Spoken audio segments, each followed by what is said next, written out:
sinon vous restez là-bas. En fait, je vais vous parler aujourd'hui des 80 ans de Marvel. On va pas se retaper en 45 minutes 80 ans parce que pour raconter toute l'histoire de Marvel, il faudrait 80 ans par la force des choses. Je vais plutôt vous expliquer un petit peu les conditions de sa naissance et puis aussi ce qui a fait que l'éditeur Marvel devienne une culture mainstream, c'est-à-dire que le grand public finisse par découvrir Marvel et que la petite graine soit lancée pour que aujourd'hui ça soit à la fois un titan des comics, des jeux vidéo et puis bien entendu de quelques films au cinéma dont vous avez peut-être entendu parler. Donc c'est pour enchaîner. Pourquoi 38 et pourquoi 80 ans? Certains fans de comics dans la salle, peut-être au fond, sont en train de se dire qu'en fait, ils pédalent dans la semaine parce que la vérité, c'est que le premier comics de Marvel est paru en 1939. Et si vous calculez comme moi, ça fait pas tout à fait 80 ans. Mais en fin de compte, il y a des choses un peu bizarres qui sont passées avant. Et les gens qui allaient créer Marvel ont commencé d'abord dans l'édition avec beaucoup d'activités, mais qui vont vous sembler très familières, surtout si certains d'entre vous connaissent un petit peu des héros de comics. Donc, si on peut enchaîner sur Marvel a commencé avant Marvel. Le futur fondateur de Marvel Comics s'appelle en fait Martin Goodman, c'est le propriétaire de la société et c'est un inspecteur des ventes, un responsable commercial d'éditeurs qui voit qu'il y a des bonnes quantités de bouquins qui dans les années 30 se vendent en termes de littérature populaire. On appellerait ça aujourd'hui la littérature de gare, encore que je suis moins en moins convaincu qu'il y a beaucoup de livres qui se vendent de gens dans les gares, mais enfin voilà, il y a cette idée-là. Et voyant les chiffres de ces romans, ces magazines littéraires plus exactement de l'époque, Martin Goodman se dit, je vais faire pareil. Donc il laisse tomber les sociétés pour lesquelles il travaille, puisqu'il sait vendre ses livres, il suffit finalement qu'il trouve des gens pour lui écrire des livres ou lui revendre des nouvelles qui sont déjà parues à quelques endroits, et puis il va commencer à vendre ses livres sur des marques différentes. D'ailleurs, j'avais en tête au cours de ce parcours, mais Martin Goodman avait une capacité assez particulière à louvoyer, à créer, à éteindre des sociétés. Je crois qu'à un moment, il a eu jusqu'à 27 sociétés parallèles, ce qui lui permettait de dévier certains redressements du fisc ou des choses comme ça. On va dire poliment qu'il faisait tout ce qu'il fallait pour exister à l'époque. Et donc, voilà, on peut enchaîner. Et donc,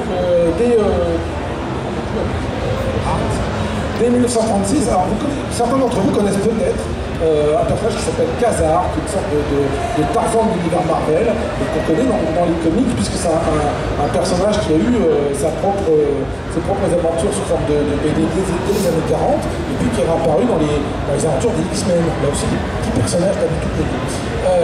En fait, dès 1936, le futur éditeur de Marvel commence à publier les aventures de ce personnage-là sous forme de roman. Donc Khazar commence comme un héros de roman, comme une sorte de clone de Tarzan.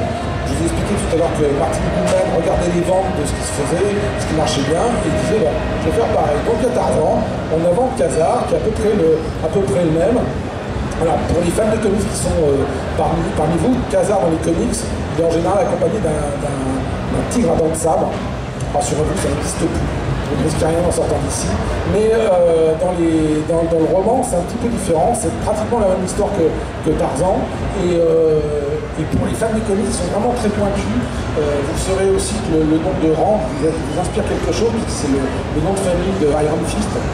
Et dans ce Khazar de 1936 version roman, le Khazar en question s'appelle David Rand. Pour ceux qui veulent imaginer que c'est le grand-père ou l'arrière-grand-père d'Iron Fist, vous pouvez y aller. Donc ce personnage commence un petit peu à placer le registre des romans de Marvel parce que Martin Goodman adore quand une marque a déjà été utilisée. Il est convaincu qu'à force, elle rentre dans l'esprit du public. Donc c'est pas tout à fait par hasard si un certain nombre de personnages des romans pré-Marvel vont se trouver ensuite dans les comics. Si on peut enchaîner. Alors, là, Star Detective, vous allez me dire, mais non, je ne connais aucun super-héros qui s'appelle Star Detective. Oui, mais Star Detective, c'est le nom du magazine. Or, le la nouvelle qu'il y a dans ce magazine littéraire, c'est X-Man. Et alors je vous rassure, c'est pas du tout un mutant. Les G-Men, ce sont les agents du FBI à l'époque, et puisque celui-là est censé être le meilleur des agents fédéraux, on l'appelle le X-Man. C'est le truc comme ça. Mais bon, on a déjà une première trace de X-Man chez l'ancêtre de Marvel. Et enfin, un autre exemple. La première revue à portée de monde Marvel qui est parue en août 1938, donc là vous comprendrez pourquoi je vous dis que c'est les 80 ans de Marvel. Ce Marvel Science Stories, là aussi Martin Goodman dit voilà, les revues de science-fiction fonctionnent bien, donc pourquoi ne pas en lancer une. Il demande à un membre de son équipe qui s'appelle Robert Harrisman, qui est assez branché roman de science-fiction, de lancer ce truc-là. Et il se trouve que pour la petite histoire, le premier numéro de Marvel Science Stories contient les aventures de héros de l'espace qui s'appellent les Avengers of Space, qui n'ont rien à voir avec Iron Man, Thor et compagnie. Ça serait un petit peu plutôt les Gardiens de la Galaxie, mais version 1930, avec un petit truc, c'est que dans cette nouvelle-là, comme on a recruté un petit peu des auteurs, là où on pouvait les trouver, on a recruté un auteur qui est fan de Lovecraft. Et donc en fait, toutes les aventures se passent dans le système solaire, dans ce moment-là, et tous les Avengers débarquent, puisqu'ils vengent en fait quelqu'un, ils pensent que quelqu'un a détruit la Terre, donc ils vont dans le système solaire pour trouver qui. Et donc chacune des planètes correspond à une créature de Lovecraft. En fait. Et même le cerveau qu'on voit dans un bocal sur la couverture vient d'un roman d'horreur, c'est une sorte de monstre de Frankenstein. Martin Goodman, adorant répéter les marques, il voit que ce Marvel Science Story ne marche pas trop mal, et assez rapidement, alors qu'il voit aussi qu'il y a des comic books qui commencent à se développer, il va dire, c'est pas compliqué, j'ai cette marque de science-fiction qui commence à décoller, sans jeu de mots, on va aussi l'adapter aux comics. Et c'est ce qui va permettre d'ailleurs qu'un an plus tard, il y aura un groupe qui s'appellera Marvel Comics. Et le Marvel, à l'époque, c'est exactement le même logo Marvel que vous pouvez voir là, qui va voir apparaître des personnages. Donc la transition avec les comics, elle passe aussi par le cinéma. Alors, avec les pixels, on ne voit pas trop, ça fait un peu jeu vidéo, mais ça c'est toute l'équipe de Marvel qui a mis en 1942 pour la première de Bambi. Qui était réunie au restaurant parce que Marvel publiait non seulement des BD de super-héros, mais publiait aussi ce qu'on appelle des funny animals, c'est-à-dire des gags avec un peu des bestioles semblables à Mickey. Et Martin Goodman se disait, voilà, il y a un gros projet comme Bambi qui sort, allons tous voir ça en équipe, si ce n'est en famille, et puis inspirons-nous de certains dessins, de certains gags qu'on peut trouver là-dedans. Mais là, la photo date de 42 et l'évolution s'est pas faite toute seule. Le premier comic book de Marvel n'a pas été fait par Marvel. C'est un projet complètement indépendant qui vise à dire voilà, les jeunes vont au cinéma. Le cinéma est une industrie florissante à cette époque-là. Les jeunes vont au cinéma et de la même manière qu'on leur vend des cacahuètes et de la glace, on pourrait très bien leur offrir, leur payer, leur faire acheter des revues qui leur serviront pendant un tract. Est né un projet de comic book qui serait distribué directement aux jeunes lecteurs de comics dans les cinémas. C'est la couverture que vous pouvez voir. Il est mis au point parce qu'on appelle un packager de revues. C'est un petit peu l'équivalent des producteurs d'émissions de télé. Si vous voulez, c'est pas directement des éditeurs, c'est des gens qui font le contenu d'un magazine et qui essayent après de trouver un éditeur qui voudrait leur acheter. Et eux ont l'idée de faire ce projet-là pour les exploitants de salles. Ils vendraient les exemplaires de ce magazine à ce public-là. En fait, ça va être un échec. L'industrie du cinéma ne va pas suivre derrière, et eux vont se retrouver avec un numéro 2, un numéro 3 qu'ils ont commencé à produire, donc ils ne peuvent plus rien faire. Il se trouve que Martin Goodman, à l'époque, lui, veut aller sur les comics, et donc il leur dit, attendez, votre numéro 2, je vais l'acheter, je vais pouvoir acheter votre numéro 1 que pratiquement personne n'a vu, et on va transformer ça en ma nouvelle revue Marvel Comics. Donc Marvel Comics, son numéro 1, n'a pas le même logo que vous avez vu tout à l'heure, ça va se développer endogène après. Le premier super-héros vraiment Marvel, c'est la Torche Humaine. C'est la créature que vous voyez passer à travers un mur en train de fondre. Ce n'est pas le Human Torch que vous avez pu voir dans le film fantastique, c'est l'ancêtre de ce personnage-là, non pas l'ancêtre, donc son grand-père, arrière-grand-père, c'est la première version de ce personnage, c'est un androïde, plutôt un être artificiel qui a la malchance ou la particularité de s'enflammer spontanément au contact de l'air. En tout cas, c'est la première explication. Et cet être humain va être le premier super-héros made in Marvel, donc en 1939.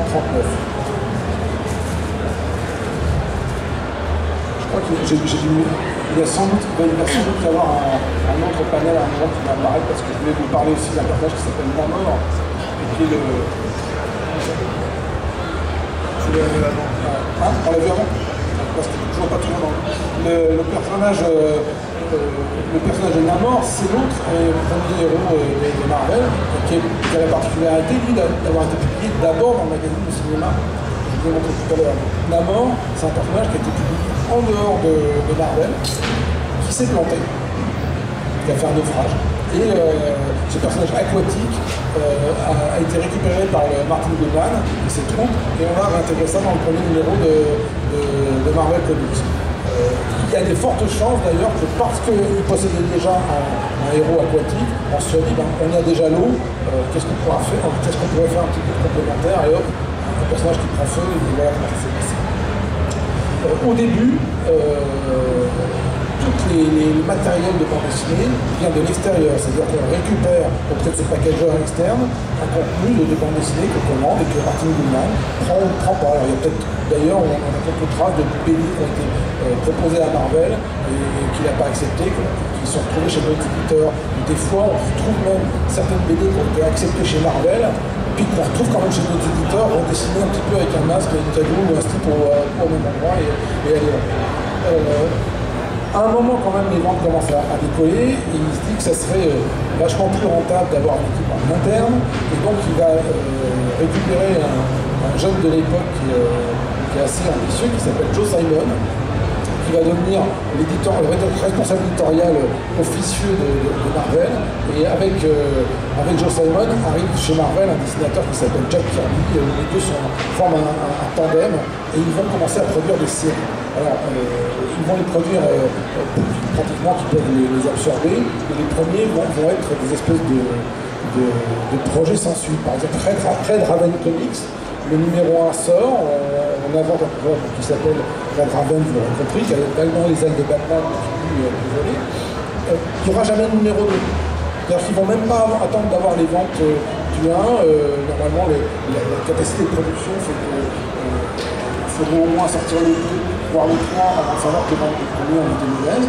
Et ça ne va pas se passer. Ils sortent le 1, puis ils passent à autre chose. Tous les premiers mois de présence de Simon et Kirby chez Marvel, c'est ça. Alors, quand je vous dis chez Marvel, il y a tout un petit jeu de puriste là-dessus, parce que bien que la revue s'appelle Marvel Comics, l'entité va changer de nom plein de fois, je vous l'expliquais tout à l'heure, toujours pour des histoires un petit peu louvoyer entre de l'argent qu'on doit au fisc ou à des imprimeurs.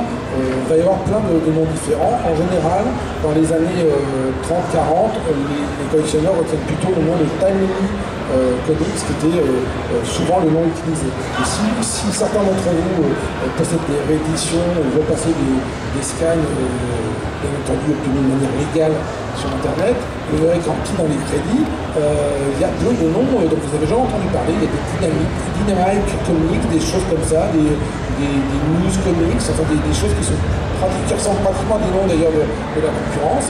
Et il y a pratiquement une maison d'édition par revue à cause de cette organisation propre à partie de l'humain.